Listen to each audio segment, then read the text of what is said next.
Hello, hello, and welcome to the Gothic Jungle.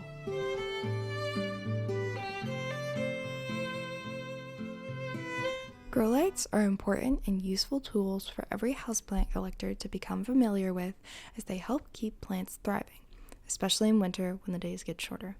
But what makes them so special in the first place? Why should you spend the extra money to buy a grow light, and how do you pick the right one? To understand all of these things, let's begin with the plant's original light source, the sun. The sun emits every color on the spectrum, which makes plants able to perform photosynthesis. Certain wavelengths correspond to different aspects of a plant's growth. Green is photosynthesis and absorption of light, blue is strength or foliage thickness, and red is the height and length of a plant. In comparison, everyday lights that we use are typically LEDs that only contain blue and yellow wavelengths. They focus on using the minimum colors on the spectrum necessary for us to use the light to see. For example, yellow wavelengths in particular correspond to lumens, a common measurement of light, which is how bright the light we perceive is, but plants don't need this wavelength to grow. And unlike plants, we don't need that extra red wavelength. This means that grow lights create the extra wavelength of light, mimicking the sun, so the plant is able to receive what it needs to grow. Now, plants also need a lot more light than you think they do, a topic I delve into a bit more in my video. Your plant probably isn't getting enough light, meaning they require light with a very high intensity, something that regular LEDs don't have a ton of. Again, since their focus is to use the minimum amount of energy with the goal of us using them to see. However, while grow lights will likely have a higher wattage than regular lights, which is typically about 15 more watts, they are more efficient due to their photon flux density. But that topic is a little more complex, so I won't go into too much detail. This means if you choose to use grow lights for your collection, your electric bill won't go up a ridiculous amount.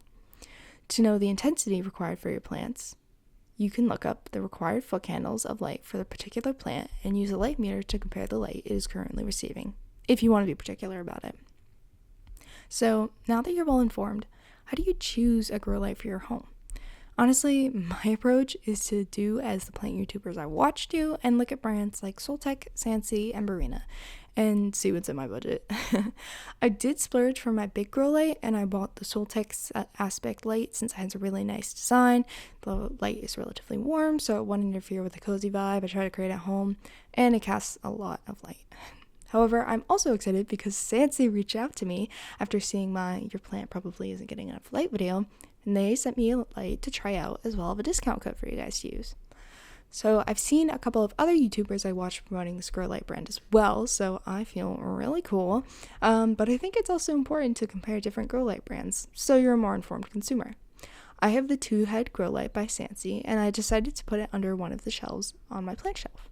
I just gotta say, I was very excited about how well it worked. I could choose the light brightness, which is something I haven't had the option for my Terra Labs light or my Soltech light, but to be fair, I believe Terra Labs is more of an aesthetic brand, and Soltech I think has smaller bar lights that you can also change the intensity of, but it tends to be a more expensive brand. Still, I was very happy with that feature. I also appreciate that it had a timer. I'm a huge fan of timers. I actually bought some for my 2 other grow lights as well, and it makes my life so much easier in terms of not having to worry about manually turning them on and off. So, in conclusion, that is everything I know about grow lights right now and my experiences with them. I hope you guys enjoyed, and I will see you in the next one. Bye!